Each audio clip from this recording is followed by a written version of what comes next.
नमस्कार. Top news Marathi चॅनलमध्ये आपलं स्वागत. एक नजर स्पीड न्यूजवर. आज मतदान 15,931 उमेदवारांचं भवितव्य ठरणार. 3,48,00,000 मतदार बजावणार मतदानाचा हक्क. पुण्यात कडेकोट पोलीस बंदोबस्त. 14,000 कर्मचारी तैनात. 100हून अधिक संवेदनशील ठिकाणी निश्चित. मतदान केलं पण मत कुणाला गेलं कळेना. पुण्यात मतदान केंद्रांवर मोठा गोंधळ. पुणे जिल्हा परिषदेसाठी 30 लाख मतदार. 3,605 मतदान केंद्र सज्ज.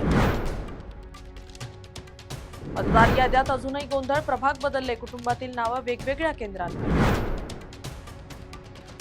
मतमोजणीत अडचण आली तरच पाडूचा वापर. ठाकरे बंधूंचे आरोप निवडणूक आयोगाने फेटाळले.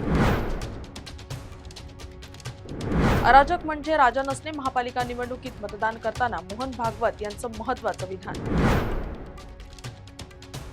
दुबार मतदारांचा घोळ, पण मुंबईकरांची दिशाभूल करून मतदान होणार असलं तरी मतदार हुशार आहेत. किशोरी पेडणेकरांचं वक्तव्य.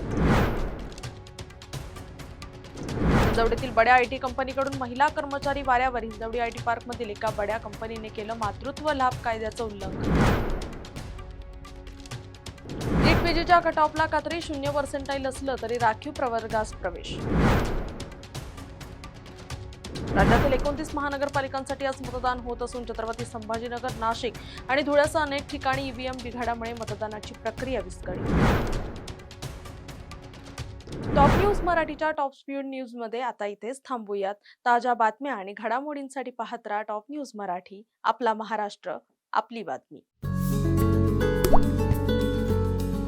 आता जोकासू STP या अत्याधुनिक जॅपनीज तंत्रज्ञानाने सुसज्ज, quick installation, energy efficient, noiseless blowers, low maintenance या आणि अशा वैशिष्ट्यांनी परिपूर्ण जोकासू STP तंत्रज्ञान प्रकल्प उभारणीपासून ते विक्री पश्चात समाधानकारक सेवा देणारी, भारताबरोबरच परदेशात देखील प्रकल्पांची यशस्वी उभारणी करणारी company Deccan water treatment private limited.